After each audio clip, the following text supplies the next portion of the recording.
ॐ असतो मा सद्गमय तमसो मा ज्योतिर्गमय मृत्योर्मा अमृतं गमय। ॐ शान्ति शान्ति शान्तिः। शान्ति मंत्रम बृहदारण्यक उपनिषत् ध्यान श्लोकम भगवद्गीता। ॐ प्रपन्न पारिजाताय स्तोत्रवेत्रैकपाणये ज्ञानमुद्राय कृष्णाय गीतामृतदुहे नमः। सर्वोपनिषतो गावो प्रोक्ता गोपालनन्दनः पार्थो वत्ससुधीर्भोक्ता दुक्तं गीतामृतं महत्। वसुदेवसुतं देवं तं च चानूरमर्दनं देवकी परमानन्दं कृष्णं वन्दे जगद्गुरुं। मूकं करोति वाचालं पङ्गुं लङ्घयते गिरिं यत्कृपातमहं वन्दे परमानन्दमाधवम्। ஒன்பதாவது அத்தியாயம் முடிஞ்சது. இனி 10வது அத்தியாயம்.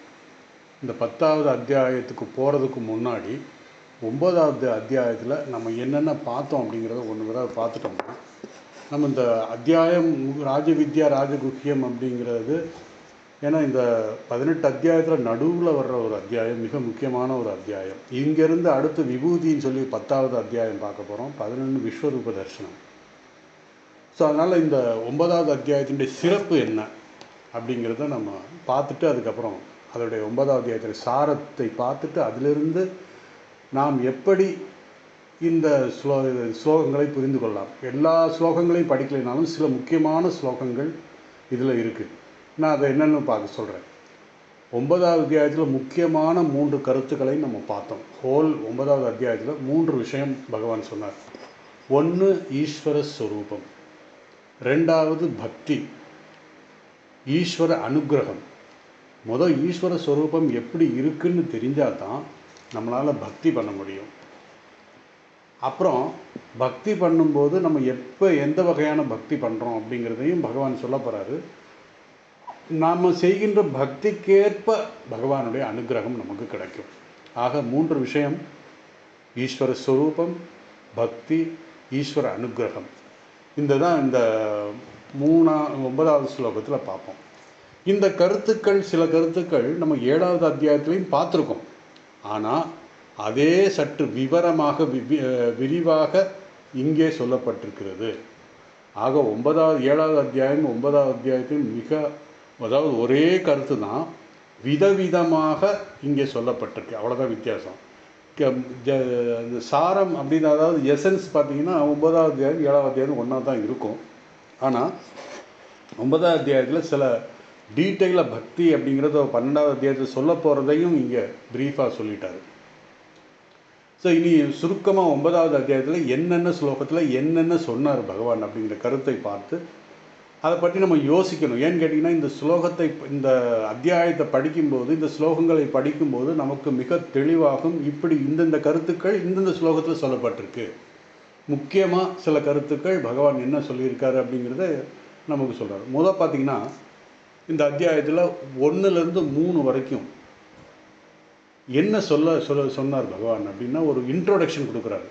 இந்த அத்தியாயத்தினுடைய பேர் என்ன? ராஜவித்யா ராஜகுஹ்யம்.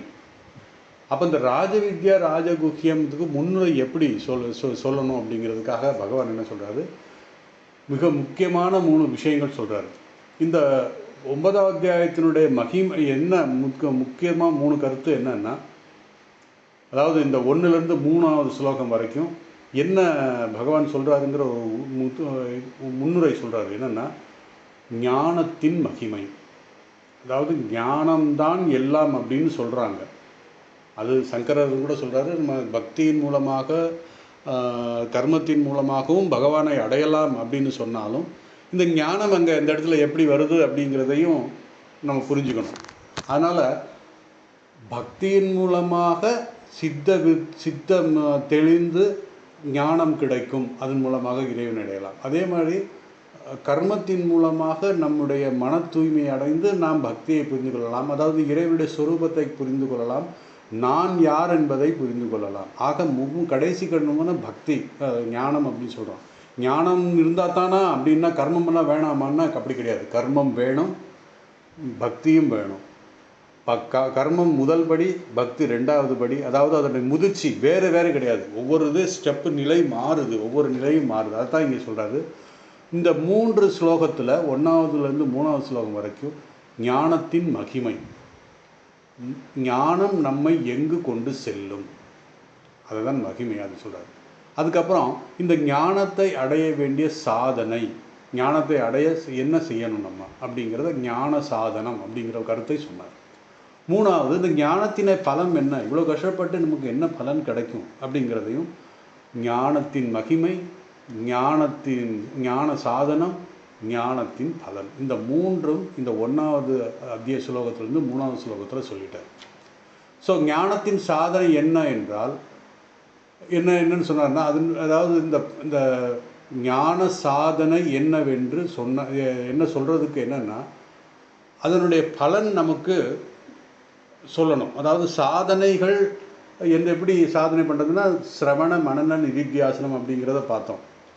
இதுதான் சாதனைகள். இந்த சாதனை செய்யும்போது அதனுடைய பலன் என்ன, ஞானத்தின் சாதனை என்னவென்று அதனுடைய பலனையும் கூறுகிறார். 3 விஷயத்தை பகவான் இங்கே இன்ட்ரோடக்ஷனாக சொல்கிறார்.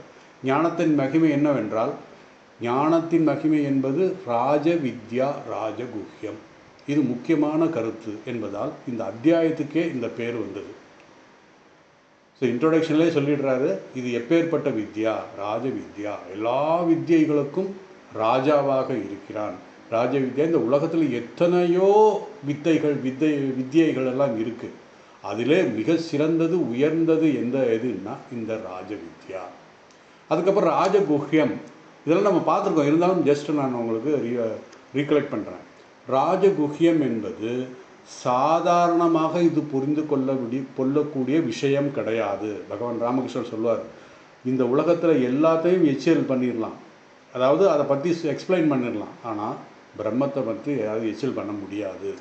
ஏன் அதை எக்ஸ்பிளைன் பண்ண முடியாது அப்படிங்கிறத பகவான் சொல்கிறார், ராமகிருஷ்ணன் சொன்னார். ஸோ அதை புரிந்து கொள்ள மிக மிக கடினம், அதாவது அதிக முயற்சி தேவை. Why? Because it is highly intricated, ரொம்ப முக்கிய நுண்ணியமானது, மிகவும் உயர்ந்தது. அதனால் இது எளிதில் புரிந்து கொள்ள முடியாது அப்படிங்கிறதையும், அதற்கான தகுதி இருந்தால் தான் புரிந்து கொள்ள முடியும். உதாரணமாக இந்த உலகத்தில் எத்தனையோ ரகசியங்கள் இருக்கிறது. ராஜகுஹ்யம் என்பது என்ன? உயர்ந்த ரகசியம், சிறந்த ரகசியம். இந்த உலகத்தில் எத்தனையோ ரகசியங்கள் இருக்கிறது. இன்றைய காலகட்டத்தில் நம்ம இப்போ ரீசெண்டாக பேப்பர்லாம் பார்க்கணும், போர் ரகசியம், அது அந்த கால மகாபாரதத்திலேருந்தே இருக்குது. போர் ரகசியம், வர்த்தக ரகசியம், விளையாட்டு ரகசியம், அறிவு ரகசியம் என்று எத்தனையோ ரகசியங்கள் இந்த உலகத்தில் இருக்கிறது. உதாரணமாக இந்த உலகம் உருண்டை என்பது ஒரு ரகசியம். ஆனால் இப்படி இப்போ நமக்கு தெரிஞ்சிச்சு உலகம். காரணம் என்னென்னா, பல தேரிகள்லாம் படித்தோம். ஆமாம், உலகம் உருண்டை என்பதை நமக்கு உணர முடிகிறது. இப்படி பல வகையான ரகசியங்கள் அறிவினால் கண்டுபிடிக்கப்பட்டது. இந்த உலக விஷயங்கள், உலக ரகசியங்கள் எல்லாமே மனிதனுடைய அறிவினால் கண்டுபிடிக்கப்பட்டது. இந்த வகையான ரகசியங்கள் கண்டுபிடிப்பவர்கள், அதாவது அவங்க எப்படி கண்டுபிடித்தாங்கன்னா, தங்களுடைய வாழ்க்கையை அர்ப்பணித்து இரவு பகல் பாராமல் உழைத்து அந்த ரகசியத்தை கண்டுபிடித்தார்கள். அதை கண்டுபிடித்த பிறகு, உலக விஷயங்களை சொல்கிறேன், அதை கண்டுபிடித்த பிறகு உண்மை வெளிப்படுத்துகிறார்கள். பிறகு அது ரகசியமாக இருக்காது. காரணம், அவர் சொன்ன தேரிப்படி அவர் சொன்ன மாதிரி செஞ்சோம்னா நமக்கு அந்த தேரிகள் அது இல்லைன்னா நம்ம அதை உணர முடியும். அதனால் that is no more secret. அந்த உலக விஷயங்கள் ஒரு தடவை நம்ம புரிஞ்சுக்கிட்டால் அதுக்கப்புறம் நமக்கு எதுவுமே தேவையில்லை. எதாவது வர்த்தக ரகசியமாக இருந்தாலும் போர் ரகசியமாக இருந்தாலும் ஒரு தடவை அதை தெரிஞ்சுக்கிட்டோம்னா அதுக்கப்புறம் நமக்கு ஒன்றும் பிரச்சனை இல்லை. அதாவது தேரியை படிச்சுக்கிட்டு உணர முடியும். நம்ம அது இப்படி தான் போகணும், அப்படி தான் வரணும் அப்படின்னு சொல்லி சிலர் இருக்கும். காரணம், கண்டுபிடித்தவர்கள் சொன்ன உண்மையை நாம் புரிந்து கொண்டால் போதும். எது? உலக விஷயங்களில், உலக ரகசியங்களில். அவரை போல நாம் அர்ப்பணம் செய்ய வேண்டிய அவசியம் இல்லை. காரணம், அவர் கஷ்டப்பட்டார், அதனால் அது நம்ம பண்ண வேண்டிய ஜஸ்ட் அதை ஃபாலோ பண்ண போதும். ஆனால் இதே ஒரு விஷயத்தை, அதாவது இதே ஒரு கொள்கையை, எந்த ஒரு கொள்கையானாலும் சரி, வேதாந்தத்திற்கு வரும் பொழுது, வேதாந்தத்தில் கொண்டு வரும்போது அது அர்ப்பணம் இல்லாமல் முடியாது. அப்போ என்ன, உதாரணமாக ஒருவர் பிரம்ம ஞானத்தை உணர்ந்தார், அதாவது பிரம்மத்தை உணர்ந்தவர், பிரம்ம ஞானத்தை பெற்றவர், அந்த வித்தையை அவர் விளக்குகிறார், அவர் கண்டுபிடிச்சதுக்கப்புறம் விளக்குகிறார். ஆனால் அந்த பிரம்ம ஞானத்தை அறிய வேண்டும் என்றால் நாமும் அவரை போல சாதனை செய்து அர்ப்பணம் செய்து இரவு பகல் பாராமல் உழைத்தால்தான் அந்த ரகசியங்கள் நமக்கு புரியும்.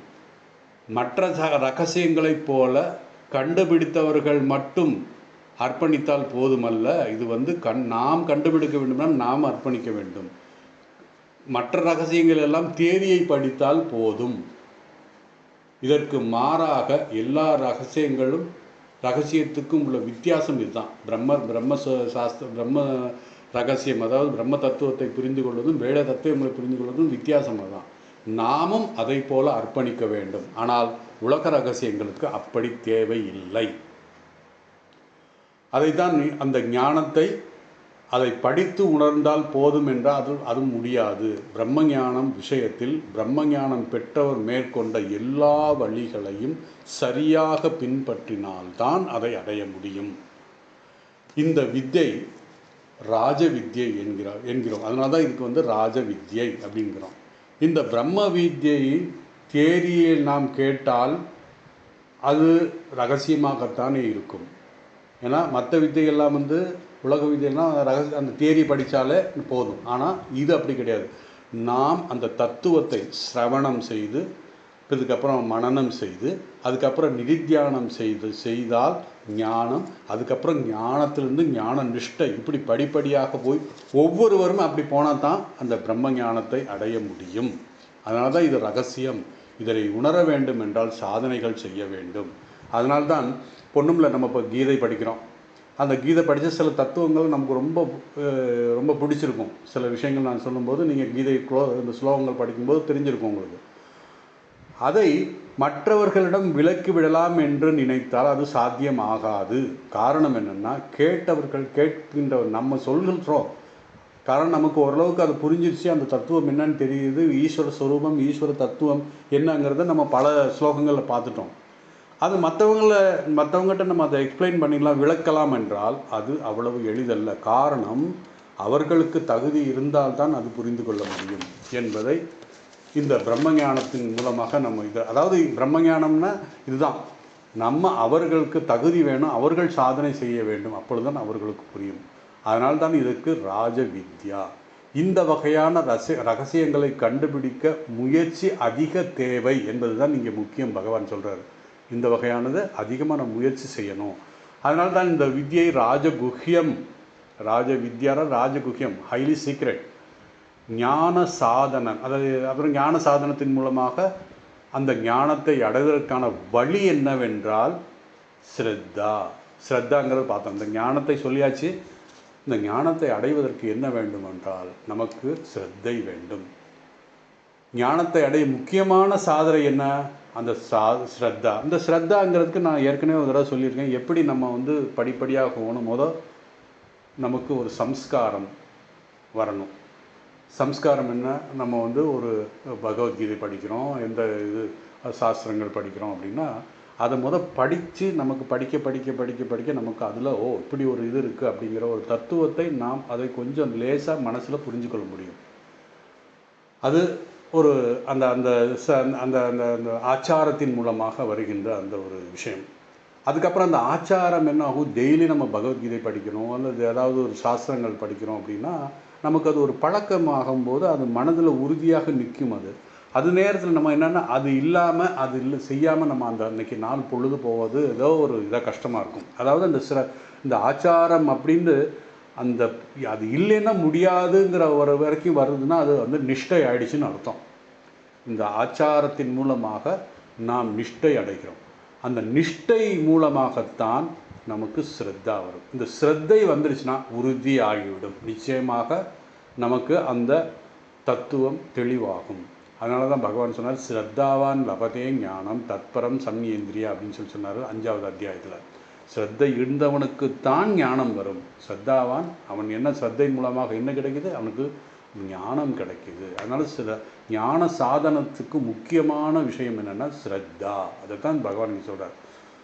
அப்புறம் 9வது அத்தியாயத்தில் 3வது ஸ்லோகத்தில் சொன்னார், அசத்த திராணா புருஷா. அதாவது இந்த ஸ்ரத்தை இல்லாத மனிதர்கள் என்ன செய்வார்கள், ஸ்ரத்தை இல்லாதவர்கள் என்ன செய்வார்கள்னா, இந்த அறிவு ஞானம் அவர்களால், அதாவது பிரம்ம ஞானம், பிரம்ம அறிவு, பகவத்கீதையுடைய தத்துவங்கள் அவரால் புரிந்து கொள்ள முடியாது. காரணம், அவர்களுக்கு ஸ்ரத்தை இல்லை. ஏன்னா இந்த சாஸ்திரம் சொல்கிறது இந்த உலகம் ஈஸ்வர ஸ்வரூபம். நம்ம பார்த்தோம், அபரா பிரகிருதி பரா பிரகிருதி அப்படின்லாம் பார்த்தோம். நானே உபாதான காரணமாக இந்த உலகத்தில் இருக்கிறேன் என்று பகவான் சொன்னார். அதனால் இந்த சாஸ்திரம் சொல்கிறது இந்த உலகம் ஈஸ்வர ஸ்வரூபம். நம்ம அது உலகமாக பார்க்குறோம், ஆனால் உண்மை என்ன, ஈஸ்வர ஸ்வரூபம். அதாவது நம்ம இதில் சொல்லுவாங்க, கண்களால் காண்பது பொய், காதால் கேட்பதும் பொய், தீர விசாரிப்பதே என்ன. விசாரம் என்பது என்ன, அந்த ஸ்ரத்தை, அதாவது அந்த ஸ்ரத்தையோட அந்த விஷயத்தை மீண்டும் மீண்டும் தியானம் செய்வது ஸ்ரத்தை அப்படின்னு சொல்கிறோம். ஸோ இந்த சாஸ்திரம் ஈஸ்வர ஸ்வரூபம், நாமும் ஈஸ்வர ஸ்வரூபம், each soul is potentially divine அப்படின்னுலாம் சுவாமி விவேகானந்தர் சொன்னார். ஆனால் நம்முடைய அனுபவத்திற்கு என்ன இருக்குது அப்படின்னா, அந்த ஈஸ்வர ஸ்வரூபம் தெரியுதான்னா இல்லை. காரணம் என்னென்னா அறியாமை. இந்த சம்சாரத்தில் சுகதுக்கம் இருக்கிறது. அப்போது சாஸ்திரத்தில் உபதேசம் முற்றிலும் முரண்பாடான கருத்து நமக்கு அனுபவத்தில் இருக்குது. நம்முடைய கருத்துக்கும் சாஸ்திரம் சொல்கிறதுக்கும் வித்தியாசமாக இருக்குது. ஆகவே என்ன பண்ணணும், அதுக்கு தான் இந்த சாஸ்திரம் சொன்ன உண்மையை சாஸ்திரம் எப்பொழுதும் போய் சொல்லாது. ஏன்னா ஞானிகளால் சொல்லப்பட்டிருக்குது, each soul is potentially divine, நாம் எல்லோரும் இறைவனுடைய அம்சங்கள் அப்படின்னு சுவாமி விவேகானந்தர் சொன்னார். அது ஒரு பொழுதும் பொய் அல்ல, நாம் அதை புரிந்து கொள்ள முடியவில்லை, அவ்வளவுதான். அப்போ என்ன பண்ணணும், இந்த சாஸ்திரம் சொன்ன உண்மைகளை நாம் பின்பற்றி அதை அடைய முயற்சி செய்ய வேண்டும் என்றால் என்ன தேவை, ஸ்ரத்தா. அந்த நம்பிக்கை, முழு நம்பிக்கை, ஸ்ரத்தை இருந்தால்தான். இந்த ஸ்ரத்தை சாஸ்திரம் சொல்வது உண்மை என்பதும் சம்சாரம் பொய் என்பதும் அந்த சம்சாரத்தை நீக்கக்கூடிய வல்லமை இந்த ஸ்ரத்தைக்கு இருக்கிறது. அதனால்தான் ஸ்ரத்தை முக்கியத்துவத்தை பகவான் இங்கு சொன்னார். நம்ம பார்த்தோம் கடோபனிஷத்தில், நீங்கள் படிச்சிருந்தா தெரியும், கடோபனிஷத்தில் நச்சிகேதன் ஸ்ரத்தையின் மூலமாக பிரம்ம ஞானத்தை அடைந்தான். நீங்கள் நான் அது சாரம் மட்டும் சொல்கிறேன், எப்படி அடைஞ்சானுங்கிறது நம்ம ஸ்லோகங்கள் 2 வள்ளியெல்லாம் எல்லாம் நிறைய சொல்லப்பட்டிருக்கு. ஸோ இந்த ஸ்ரத்தை, இந்த சிறு பாலகன், ஒரு 7, 18, ஒரு 11, 12 வயசு பையனுக்கு எப்படி, எந்த வகையான ஸ்ரத்தா அதிவேஷக அப்படின்னு சொல்லுவாங்க. ஸ்ரத்தை முழுவதும், அவன் மனம் முழுவதும் ஸ்ரத்தையோடு இருந்தான்.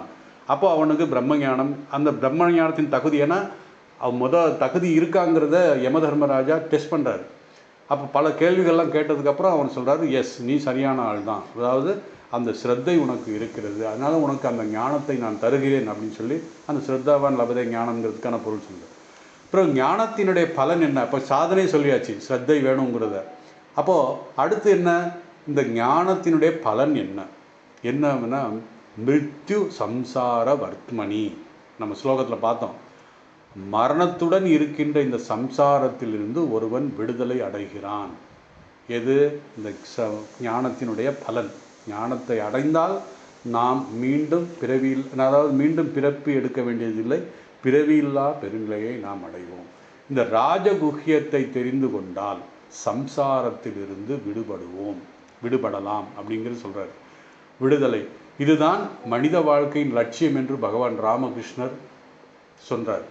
பகவான் ராமகிருஷ்ணர் மனித வாழ்க்கையின் லட்சியம் என்ன அப்படின்னா, நாம் இறைவனை அடைவது தான் மனித வாழ்க்கையின் லட்சியம் அப்படிங்கிறத பகவான் சொல்கிறார். அதுக்கப்புறம் 4வது ஸ்லோகத்திலிருந்து 10வது ஸ்லோகம் வரை ஈஸ்வர ஸ்வரூபத்தை பற்றி பகவான் விளக்குகிறார். ஏன்னா ஞானத்தின் மகிமை, அதுக்கப்புறம் ஈஸ்வர ஸ்வரூபம் எப்படிப்பட்டவர், ஈஸ்வரன் எப்படிப்பட்டவர் அப்படிங்கிறத பகவானே விளக்குகிறார். ஈஸ்வர ஸ்வரூபம் 2 வகையாக சொல்கிறது. ஒன்று மாயையுடன் கூடிய தத்துவம், அதுதான் நம்ம அவதாரங்கள்லாம் வர்றது மாயையுடன். அஜோபிசன் அவ்யயாத்மா பூதானாம் ஈஸ்வரோபிசன் பிரகிருத்தின் சுவாம் அதிஷ்டாய சம்பவாமி ஆத்ம மாயையா. இதுதான் அவதாரத்தினுடைய தத்துவம். அவதாரம் எப்படி வருது? அந்த பிரகிருத்தியோடு சேர்ந்து இந்த இருக்க பிரம்ம தத்துவம். அதுதான் இங்கே வந்து மாயையோட பிரகிருதி மாயெல்லாம் ஒரே பொருள் தான். மாயையுடன் கூடிய தத்துவம், மாயை இல்லாத தத்துவம் நிர்குண பிரம்மம்.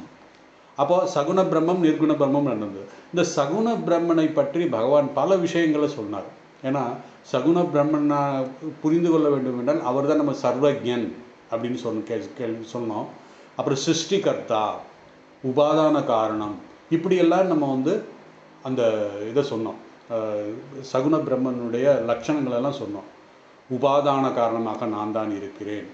சிருஷ்டி என்ற செயலை செய்தாலும் பகவான் சொல்கிறாரு, நானே படைத்திருந்தாலும் ஆனால் நான் எப்படி இருக்கிறேன், அதில் நான் படைத்தவன் என்ற அதில் எந்தவித பற்றும் இல்லாமல் உதாசீனவர் ஆசீனம் அப்படின்னு சொன்னார் பகவான். அதாவது நான் வந்து ஒரு சாட்சியாக இருந்து கொண்டு இந்த செயல்களை செய்கிறேன், படைத்தல் என்ற செயல்களை நான் சாட்சியாக இருந்து செய்கிறேன் அப்படின்னு சொன்னார். இங்கு சகுண பிரம்மத்தை பற்றி சொன்னார். பிறகு நிர்குண பிரம்மத்தை பற்றி சொன்னார். மாயா தத்துவம் இல்லாத அந்த நிர்குண பிரம்மம் எப்படி உபாசனை செய்வது, இல்லைனா சகுண பிரம்மனை எப்படி உபாசிப்பது. சில பக்தர்கள் சகுண பிரம்மனை உபாசனை செய்கிறார்கள், சில பக்தர்கள் நிர்குண பிரம்மத்தை உபாசனை செய்கிறார்கள். சில பக்தர்கள் பகவானுடைய ஐஸ்வர்யங்களுக்காகத்தான் இருக்கிறார்கள், அவர் தான் அஞ்ஞானிகள் அப்படின்னு சொல்லி எல்லாம் சொல்ல போகிறாரு இன்னைக்கு. அதனால் இந்த இந்த ரெண்டு தத்துவத்தை சொல்லும்போது பகவான் சொன்னார், மயா ததமிதம் சர்வம் ஜெகத் அவ்யக்த மூர்த்தினா. அவ்யக்தம்னா வெளிப்படாத, அதான் நிர்குண பிரம்மணத்தினுடைய தத்துவத்தை. மயா ததமிதம் சர்வம், இந்த ஜெகத்து எல்லாமே நானாக இருந்தாலும் அதுக்கு மூல காரணமாக அவ்யக்த மூர்த்தியாக நானே இருக்கிறேன் என்று பகவான் சொன்னார். என்னால் அவை அனைத்தும் வியாபிக்கப்பட்டிருக்கிறது, என்னால் அவை அனைத்தும் வியாபிக்கப்பட்டிருக்கிறது, படைக்கப்பட்டிருக்கிறது. எல்லா ஜீவனும் என்னிடத்தில் இருக்கிறது. நம்ம பார்த்தோம், எல்லா இந்த ஸ்லோகத்தில் பார்க்கும்போது சொன்னார் எல்லா ஜீவனும் என்னிடத்தில் இருக்கிறதுன்னு சொன்னார். அதுக்கப்புறம் நான் அவர்களிடத்தில் இல்லை அப்படின்னு சொன்னார். பிறகு கடைசி என்ன சொன்னார், அவர்களும் என்னிடத்தில் இல்லை அப்படிங்கிற ஒரு முரண்பாடான கருத்துக்களை பகவான் சொன்னார். இந்த கருத்துக்களை இந்த கருத்துக்களை முரண்பாடான கருத்துக்கள் அப்படிங்கிறத நம்ம எப்படின்னா, இந்த உலகத்தில் அது இந்த முரண்பாடான கருத்துக்கள், நான் என்னிடத்தில் எல்லாம் இருக்கிறது, நான் அவர்களிடத்தில் இல்லை, அவர்கள் என்னிடத்திலும் இல்லை. என்னிடத்தில் இருக்கிறார்கள்னு சொல்லிட்டாரு. அதுக்கப்புறம் அது கடைசி 3வது பாயிண்ட் சொல்லும்போது என்னிடத்தில் இல்லை அப்படின்னு சொல்லும்போது இந்த இடத்துல நம்ம என்ன பார்த்தோம், பிரம்மத்துக்கும் உலகத்துக்கும் உள்ள சம்பந்தம் என்ன, முரண்பாடான கருத்துக்களாக இருக்கிறனால இது சம்பந்தம் என்ன அப்படின்னா பகவான் சொன்னார், சத்யா மித்யா சம்பந்தம். சத்யா மித்யா சம்பந்தம் அப்படின்னா என்ன அப்படிங்கிறதையும் பார்த்தோம். காணல் நீர் பார்ப்பதற்கு காணல் தண்ணி மாதிரி தெரியும், ஆனால் பக்கத்தில் போனால் இருக்காது. அப்போ சத்யா மித்யா, சத்தியம் என்பது பிரம்மம், மித்யா என்பது பெரும் தோற்றம், பக்கத்தில் போனால் இருக்காது. பன்னீர் இருக்குங்கிற மாதிரி ஒரு தோற்றம் நமக்கு வந்தது, ஆனால் பக்கத்தில் போனால் ஒன்றுமே இல்லை. அந்த சத்யா மித்யா சம்பந்தம் சொன்னார். நம்ம அதுக்கு பல உதாரணங்கள்லாம் பார்த்தோம். அதில் இந்த கயிறு பாம்பு, இப்போது கயிறு நமக்கு இந்த மந்த வெளிச்சத்தில் சரியாக இருட்டான இடத்துல பார்க்கும்போது நெளிஞ்சிருக்கிறத பார்த்து பாம்பு அப்படின்னு சொன்னோம். உண்மையிலே பாம்புக்கும் கயிறுக்கும் ஏதாவது சம்பந்தம் இருக்கான்னா சம்பந்தமே கிடையாது, வெறும் தோற்றம். அந்த தோற்றத்தில், அதாவது அந்த கயிறு இருப்பதை நம்முடைய பயத்தின் காரணமாக, சரியான வெளிச்சம் இல்லாதன் காரணமாக அது நமக்கு பாம்பாக தோன்றியது. அதைத்தான் கயிறு சத்தியம், அது மித்யாவாக பாம்பாக தோன்றியது. சத்யா மித்யா சம்பந்தம் அப்படின்னு சொல்லி இந்த சம்பந்தத்தை தான் இந்த உலகத்துக்கும் நிர்குண பிரம்மத்துக்கும் உள்ள சம்பந்தம் அப்படிங்கிறது நம்ம பார்த்தோம். எப்படி அது ஒரு உதாரணம் சொன்னார். ஆகாசத்துனா இந்த ஈத்தர், ஆகாசத்தில் எங்கும் நிறைந்திருக்கின்ற இந்த காற்று அதை ஒட்டாமல் இருக்குது, சம்பந்தம் இல்லாமல் இருக்குது. எங்கெல்லாம் இந்த ஆகாசம் இருக்கோ எங்குமே பரவி இருக்கிறது, சர்வ இது வியாபிச்சிருக்கு. ஆகாசம் முழுவதும் இந்த காற்று வியாபித்து இருந்தாலும் ஆனால் எந்த சம்பந்தமும் இல்லாமல் இருக்கு. அதுவே அது போல அப்படிங்கிற உதாரணம்லாம் சொன்னார். அப்புறம் சகுன பிரம்மனை பற்றி சொல்லும் பொழுது வெக்த அவ்வக்த அவஸ்தான்னு சொன்னார். வெக்தம் என்னன்னா அவ்வக்தம் என்னன்னா என்றதை நம்ம பார்த்தோம். அவ்வக்தம் என்பது காரணஸ்வரூபமாக இருக்கின்ற பிரம்மம். இந்த காரணத்திலிருந்து தான் காரியம் வந்தது. அப்போ அவ்வக்தம் அப்படின்னா காரணஸ்வரூபமான அந்த பிரம்மம் வெக்தமாகும் போது அவதாரமாக மாறுகிறது, இந்த உலகமாக மாறுகிறது. வெக்த சுரூபமாக காரியம், அதாவது காரணம் இருந்தால் காரியம் இருக்கும். அவ்வக்த சுரூபம் காரணஸ்வரூபம், வெக்த சுரூபம் காரியஸ்வரூபம். இவைகள் இரண்டையும் படைத்தது நான் தான் அப்படின்ற பிரம்மம் தான் அப்படிங்கிறத பகவான் சொன்னார். அதுக்கப்புறம் 4வது அத்தியாயத்திலிருந்து 10வது 4வது ஸ்லோகத்திலிருந்து 10வது ஸ்லோகம் வரை சகுண பிரம்மன், நிர்குண பிரம்மன், இவை இரண்டையுமே நாம் தெரிந்து கொள்ள வேண்டும். காரணம், நம்முடைய மனது சரியாக படிப்படியாகத்தான் விஷயங்களை புரிந்து கொள்ள வேண்டும். ஏன்னா நமக்கு இருக்கிறது இந்த மனசு புத்தி தான். இதை வச்சு தான் இந்த பிரம்மனையும் உணரணும், அது இந்த உலகத்தையும் நம்ம உணரணும். ஸோ அதனால் இந்த உயர்ந்த தத்துவத்தை உணர்வதற்கும் இந்த பிரம்மன் தான், இந்த மனசு தான் நமக்கு ஒரு கருவியாக இருக்கிறது. ஆகவே இந்த இரண்டும் இந்த சகுண பிரம்மனையும் உணரணும், நிர்குண பிரம்மன், அதாவது படிப்படியாக முதல் சகுண பிரம்மம், அதுக்கப்புறம் நிர்குண பிரம்மம், அந்த ரெண்டு பிரம்மத்தையும் நம்ம உணரணும் அப்படிங்கிற. அப்போ அந்த ரெண்டுவையும் உணர்வது தான் ராஜவித்யா, ராஜகுஹ்யம். இந்த ஞானம் எப்பேற்பட்டது, அதனுடைய மகிமை சொல்லும்போது உத்தமமானது, பவித்திரமானது என்று சொன்னார். ஏன்னா ஒரு தடவை இந்த ஞானம் நமக்கு வந்துடுச்சுன்னா அதுக்கப்புறம் நம்ம பவித்திரமாகிடுவோம். அதனால் இது உயர்ந்த தத்துவம் அப்படிங்கிறத சொன்னார். இதெல்லாம் சொன்னார். அதுக்கப்புறம் 11, 12 ஸ்லோகத்தில் சம்சாரத்துக்கு காரணம் என்ன, சம்சாரியிடையே பற்றிய வர்ணனைகள் இந்த 11, 12வது ஸ்லோகத்தில் சொன்னார். சொல்கிறாரு, அவஜானந்தி மா மூடா, என்னை பற்றி தெரிந்து கொள்ளாத மூடர்கள், அவர் என்னுடைய சொரூபத்தை அறியவில்லை, என்னுடைய காரணத்தை அறியவில்லை, அதாவது நான் காரணமாக இருந்து எல்லாம் செய்கிறேன் என்பதையும் அவர்கள் அறியவில்லை. இந்த சம்சாரத்தில் துயரப்பட்டு துன்பப்பட்டு இருக்கிறார்கள். காரணம் அறியாமை.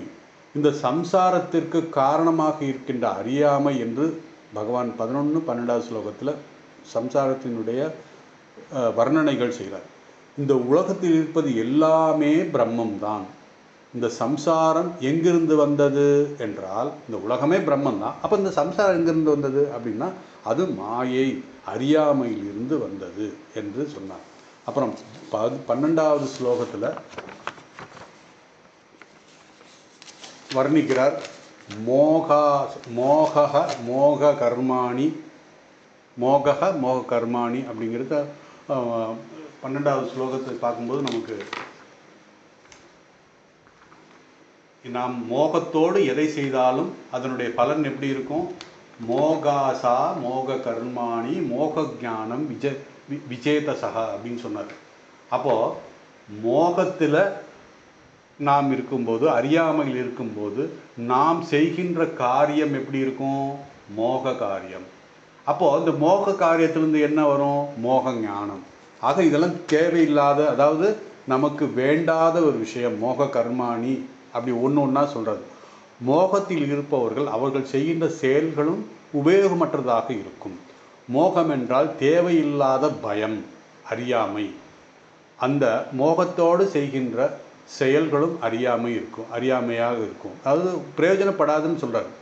மேலும் இவர்கள் அசூரியா, அதாவது அசூரியனா அசூரருடைய குணங்கள், அசூரிய பிரகிருதிகள் உடையவர்களாக இருப்பார்கள் அப்படிங்கிற சொல்கிறார். ராட்சச குணங்கள் உடையவர்களாக இருப்பார்கள் என்று சம்சாரிகளை பகவான் வர்ணனை செய்தார் 11, 12.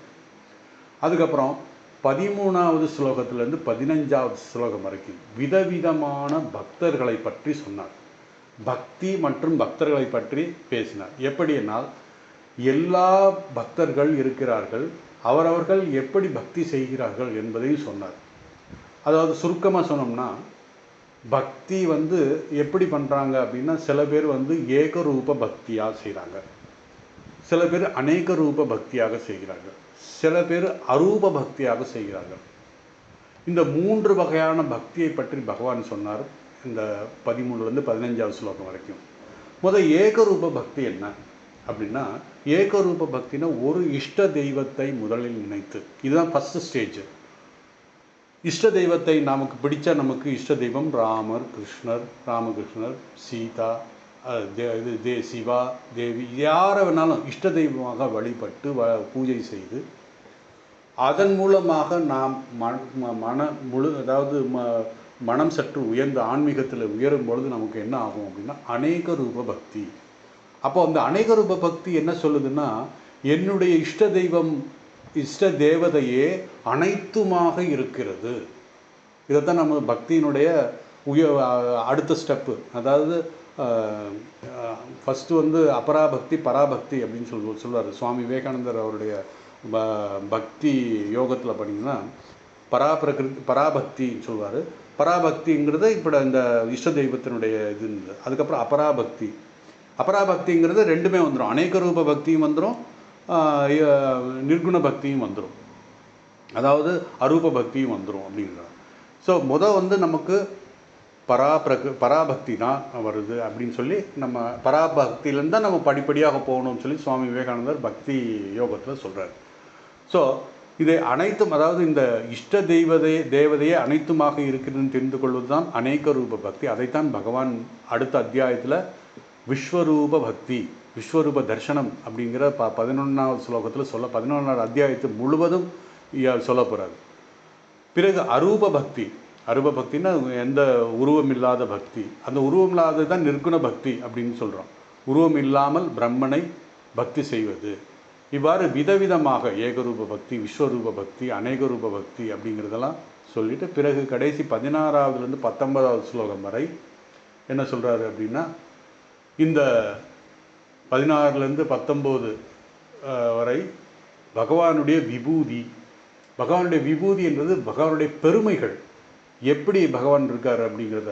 இப்போ ஒரு வருடம் ஒரு சிறந்த ஞானம், அது சிறந்த ஏதாவது நம்ம சொல்கிற மாதிரி, ரொம்ப நல்ல மனுஷன் இவர், நல்லா பாடுறாரு, இப்படி ஏதாவது ஒரு சிறப்பு அவரிடம் இருந்துச்சுன்னா அந்த சிறப்பு யார் அப்படின்னா பகவான் தான் அப்படின்னு சொல்லி, இந்த உலகத்தில் இருக்கின்ற எல்லாமே நல்லது மட்டும் கிடையாது, கெட்டதும் நான் தான் அப்படிங்கிறாரு. விபூதியை, ஈஸ்வரனுடைய விபூதி. விபூதி என்பது ஈஸ்வரனே அனைத்துமாக இருக்கிறார் என்பதை தெரிந்து கொள்ளதான் விபூதி.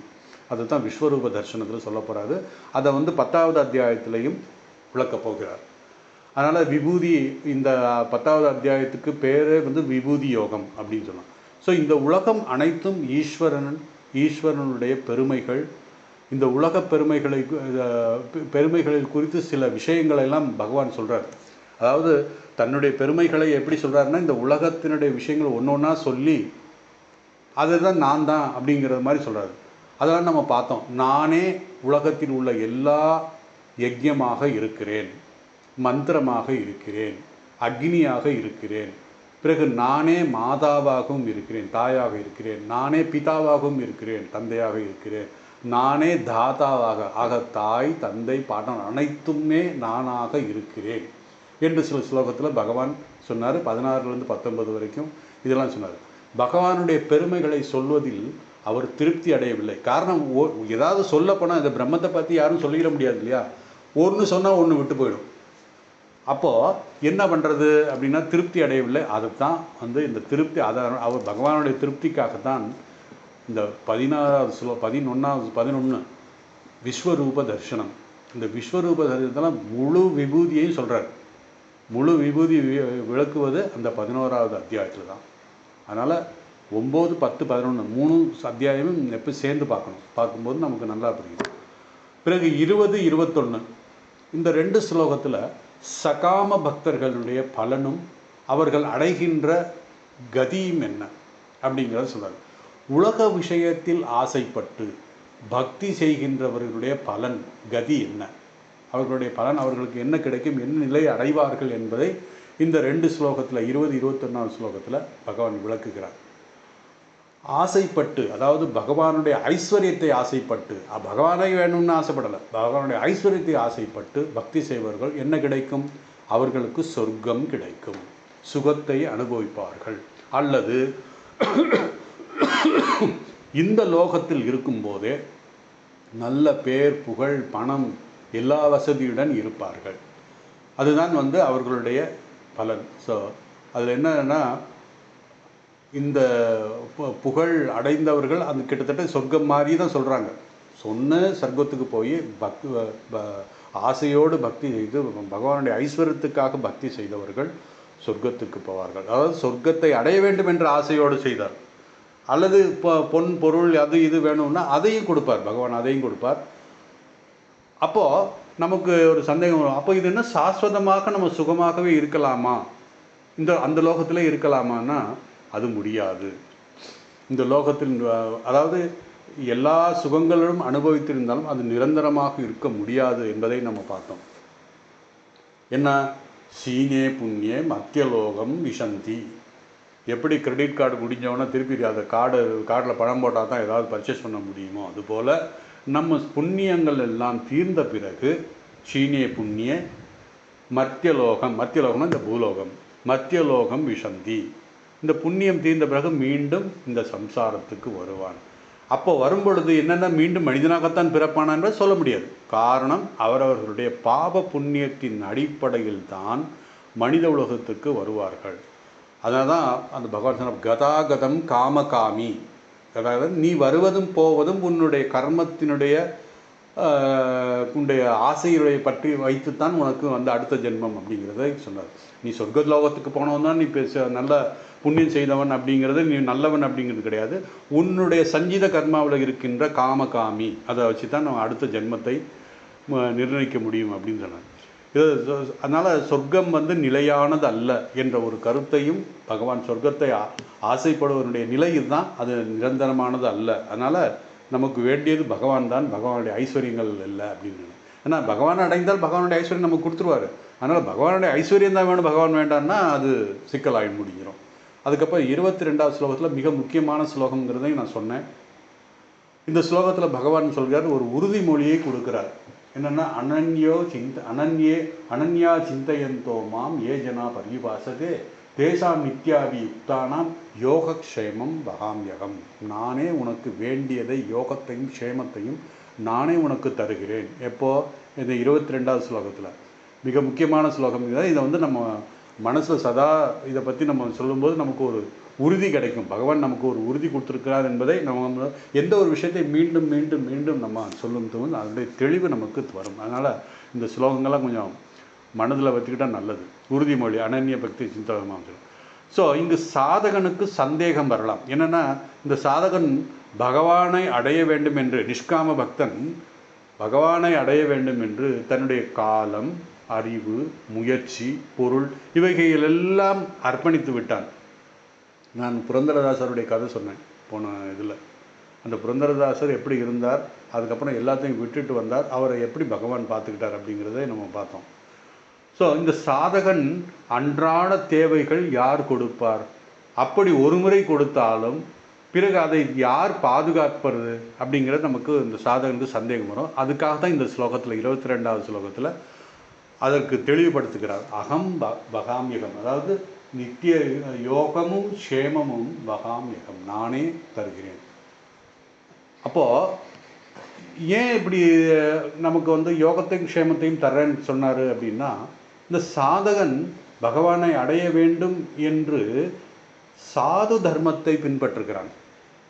சாது தர்மத்தை பின்பற்றுவதால் அவனால் யார்ட்டையும் சண்டை போட முடியாது.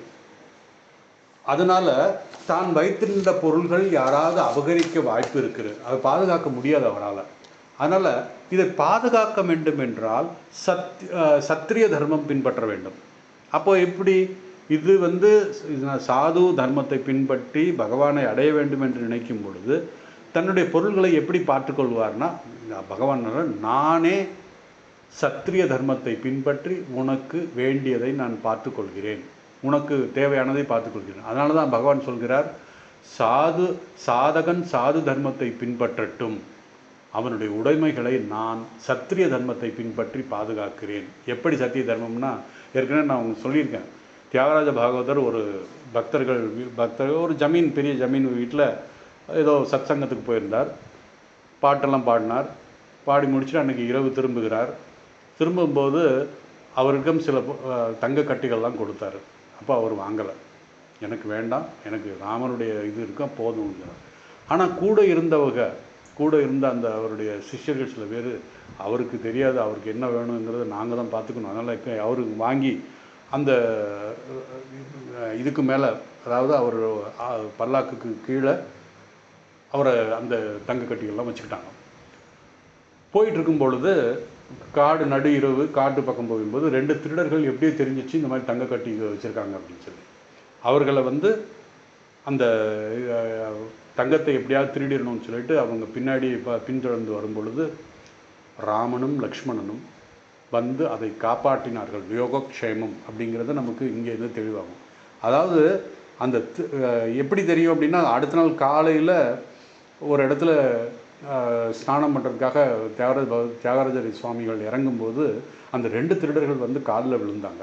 என்னப்பா, ஏன்பா, என்ன, எங்களுக்கு உண்மையிலே நீங்கள் என்ன சாதாரணமாக கிடையாது, 2 காவலாளிகள் எங்களை துரத்தி இது பண்ணாங்க, எங்களால் ஒன்றுமே பண்ண முடியல, எங்களை மன்னிச்சுங்க, எங்கள் மனசு மாறிச்சு, இனிமேல் நாங்கள் திருட்டு தொழில் செய்யலை அப்படின்னு சொல்லும்போது தியாகராஜ சுவாமிகளுக்கு ஒன்றும் புரியலை. என்னடா அது, என்ன சொல்கிறாங்க?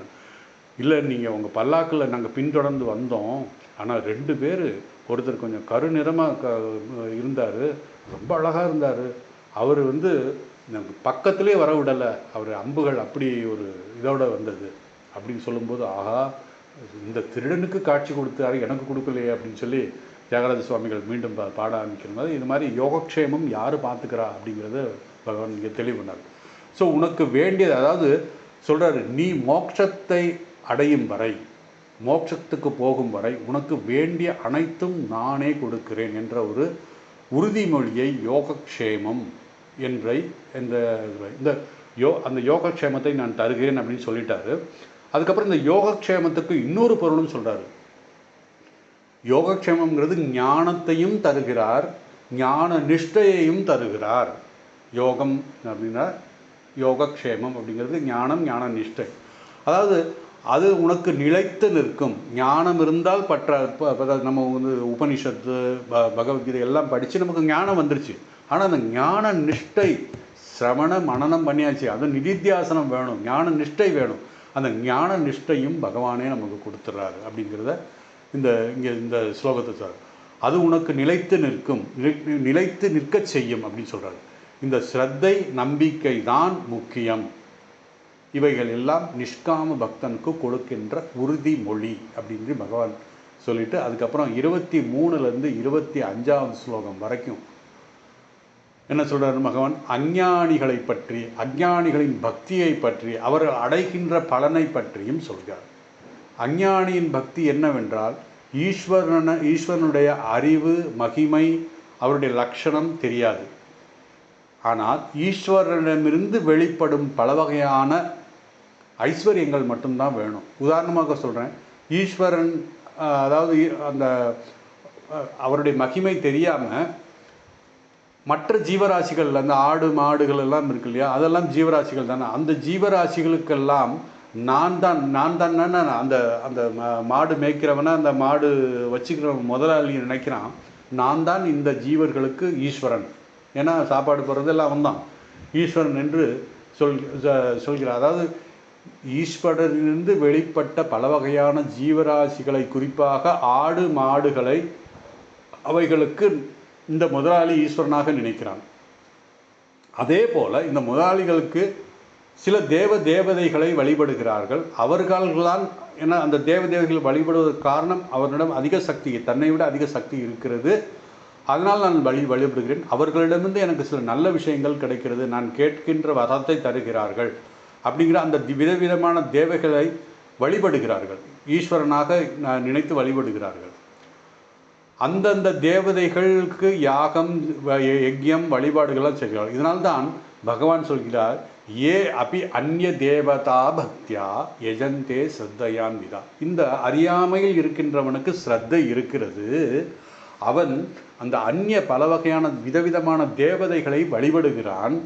ஆனால் அந்த வழிபாடு எப்படி வருது? ஸ்ரத்தையோடு இருக்கிறதுனால அதையும் நான் தான் ஏற்றுக்கொள்கிறேன் அப்படிங்கிறார்.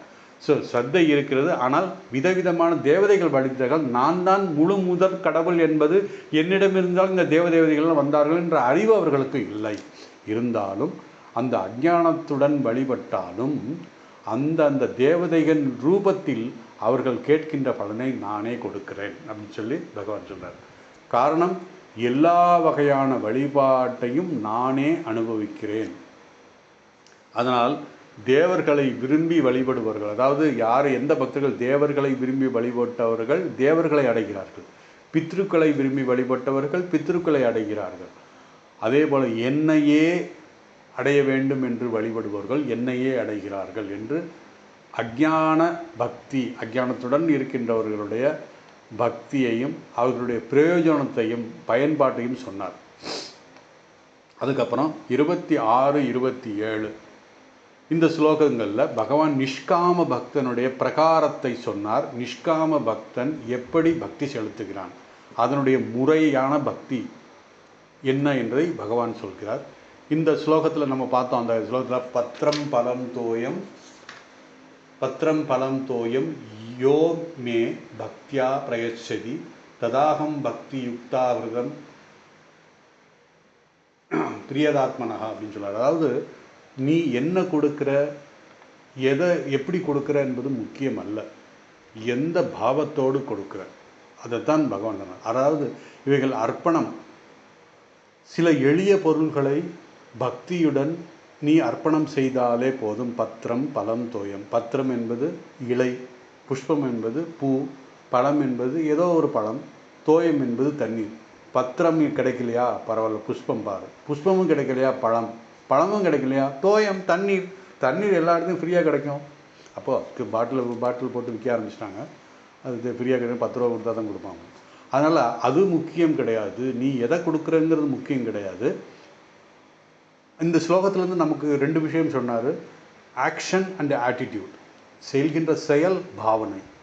நாம் எதை கொடுக்கிறோம், எப்படி கொடுக்கிறோம் என்பது முக்கியமல்ல, எந்த பாவனையில் கொடுக்கிறோம் என்பதைத்தான் முக்கியம் என்றார். அந்த பாவனை தான் பக்தி என்று பகவானை வெளிப்படுத்த ஏதோ ஒன்றை, அதாவது அந்த பாவனையை வெளிப்படுத்துவது தான் பக்தி. அந்த வெளிப்படுத்துவதற்கு நீ ஏதாவது ஒரு பொருளை, எளிய பொருளை பகவானுக்கு அர்ப்பணம் செய்ய வேண்டும். இங்கு முக்கியமாக இருப்பது தியாகம். ஏன்னா தியாகத்தினால் நம்ம எதையுமே பகவானுக்காக கொடுக்க தயாராக இருக்கணும் அப்படின்னு சொல்லி போனோம். அதுக்கு நான் நிறைய உதாரணங்கள்லாம் சொல்லலாம் அந்த ஸ்லோகம் எடுக்கும்போது. அதற்கு பிறகு நீ எதையெல்லாம் செய்கிறாயோ அதை நம்ம பார்த்தோம். எதையெல்லாம் செய்கிறான்னா எதையெல்லாம், அதாவது எத் கரோஷி, எத் ஜுக்னாசி, எத் ஜுகோசி, ததாசி எத் அப்படின்னு பார்த்தோம். நீ எதை செய்கிறாய், எதையெல்லாம் செய்கிறாயோ, நீ எதையெல்லாம் செஞ்சால்னா எத் கரோஷி எதாசி எனக்கு அர்ப்பணமாக செய், அதுவே பக்தி அப்படின்னு சொன்னார். உதாரணமாக சாப்பிட்றோம், பிரம்மார்ப்பணம் பிரம்மவீர் பிரம்மாத்மம் சொல்லி. அப்போ சாப்பாடு சொல்லும்போது எனக்கு அர்ப்பணம் செய்து விடு, பிரசாதமாக சாப்பிடு, அது பக்தி என்றார். நீ செய்கின்ற எல்லா செயலும், ஜபம், பூஜை அல்லது யாராவது தர்மம் பண்ணுற எல்லாமே எனக்காக அர்ப்பணம் செய்துவிடு. இந்த அர்ப்பணம் என்பதில் சில விசாரமெல்லாம் நம்ம சொல்லணும். அதாவது மமதா தியாகம். இந்த அர்ப்பணம் செய்யும்போது என்னன்னா, என்னுடையது என்பதை நாம் தியாகம் செய்கிறோம். அப்போ தான் உண்மையான மமதா தியாகம், அதாவது உண்மையான அர்ப்பணம் ஆகும். வெறும் அர்ப்பணத்துக்கு பேச்சுக்கு மட்டும் சொல்லக்கூடாது. மமதா தியாகம், என்னுடையது என்பதை நாம் அர்ப்பணம் செய்ய வேண்டும். இப்படி நிஷ்காம பக்தர்களுடைய இலக்கணம் சொல்லி அதுக்கப்புறம் 28வது ஸ்லோகத்தில் நிஷ்காம பக்தனுடைய பலனையும் சொல்கிறார். பலன் என்ன? நிஷ்காம பக்தனுக்கு என்ன பலன் கிடைக்கும்? ஜீவன் முக்தி. இந்த உடல் உயிரோடு இருக்கும் பொழுதே அவன் ஆனந்தமாக இருப்பான். எந்த ஒரு ஞானிகள் எப்படி இருப்பாங்க, ரமண மகர்ஷிலாம் இருந்தார் பார்த்தீங்களா, அது மாதிரி நிறைய பேர் இருப்பாங்க, நம்ம கண்ணுக்கு தெரியாமல் நிறைய பேருக்கு ஜீவன் முக்தி. அதுக்கப்புறம் என்ன? இந்த சரீரம் அவனுடைய பிராரத்தம் முடிஞ்சதுக்கப்புறம், அந்த ஜீவனுடைய பிராரத்தம் முடிஞ்சதுக்கப்புறம் விதேக முக்தி. மீண்டும் அவனுக்கு தேகம் கிடையாது, விதேக முக்தி. ஆக நிஷ்காம பக்தன் முதலில் ஜீவன் முக்தி ஆவான், பிறகு விதேக முக்தி அடைவான் என்பதை இந்த பலன் சொன்னார். பலன் இந்த ஸ்லோகத்தினுடைய பலன் சொன்னார். அதுக்கப்புறம் 29வது ஸ்லோகத்தில் பக்தனுடைய அதாவது பக்தனுக்கும் பகவானுடைய பக்தன் மேல் பகவான் என்ன பாவனையில் இருக்கிறார் அப்படிங்கிறத பார்த்தோம். நான் பக்தர்களிடம் எப்படி இருக்கிறேன்? சமோகம் சர்வபூதேஷு. எனக்கு தெரிஞ்சவன் தெரியாதவன் எனக்கு விருப்பமுடையவன் விருப்பம் இப்படி எந்த விதமும் கிடையாது. எல்லோரும் என்னுடைய குழந்தைகள் தான் அப்படிங்கிறத சொன்னார். சமோகம் சர்வபூதேஷுன்னு சொல்லி இங்கு பகவான் பக்தர்களை மட்டும் சொல்லவில்லை, எல்லா ஜீவராசிகளுக்கும் சமமாக நான் பார்க்கிறேன். எனக்கு வெறுப்புக்குரியவர்கள் இல்லை, விருப்புக்கு உரியவர்களும் யாரும் இல்லை. யார் என்னிடத்தில் பக்தியுடன் வருகிறார்களோ அவர்கள் என்னிடத்திலும் நான் அவர்களிடத்திலும் இருக்கிறேன் அப்படிங்கிறத சொல்கிறாரு. அதாவது என்னிடத்தில் பகவான் சொல்கிறார், என்னிடத்தில் ராகத்வேஷம் இல்லை. ஸோ பக்தர்கள் எப்படி பக்குவம் அடைந்து ராகத்வேஷம் இல்லாமல் பக்குவம் அடைந்திருக்கிறார்களோ அதுக்கேற்றாற்போல் நான் அவர்களுக்கு என்னுடைய சொரூபத்தை காட்டுகிறேன் என்று அந்த ஸ்லோகத்தில் சொல்லிட்டு அதுக்கப்புறம் 30லேருந்து 34வது ஸ்லோகம் வரை பக்தியினுடைய மகிமையையும் பகவான் அதனுடைய பலனையும் சொல்கிறார். பக்தியினுடைய மகிமை பலனை பகவான் சொல்கிறார். பக்தியின் மகிமை என்ன? பக்தியின் மகிமைனா ஒருவன் எவ்வளவு பெரிய பாவியாக இருந்தாலும் அவன் இறைவனுக்காக பக்தி, அதாவது அழுதால் அந்த பகவான் ராமகிருஷ்ணன் சொல்வார், குடங்குடமாக குழந்தை குட்டிகள் மனைவி மக்கள் பொருளுக்கு போயிடுறார், யார் எனக்காக அழுகிறார் அப்படின்னு சொல்கிறார். அதனால் அவன் எவ்வளோ பெரிய பாவியாக இருந்தால் பக்தியோடு என்னை பிரார்த்தனை செய்தால் என்னை அடைந்தால் அவன் சாதுவாகி விடுகிறான், அவன் நல்லவனாகி விடுகிறான். அதனால்தான் நாம் அவனை பழைய செயல்கள் அவனை இப்படி இருந்தான் இன்றைக்கி இப்படி ஆயிட்டான் வேஷம் போடுறான் அப்படின்லாம் சொல்லக்கூடாது அப்படிங்கிற. அவன் எப்படி வேணாலும் இருந்திருக்கலாம், இப்போது பக்தின்னு அவனுடைய மனம் மாறிவிட்டது. ஆனால் சில பேர் ஏமாத்தவங்கன்னு வச்சுங்க, அது வேறு விஷயம்.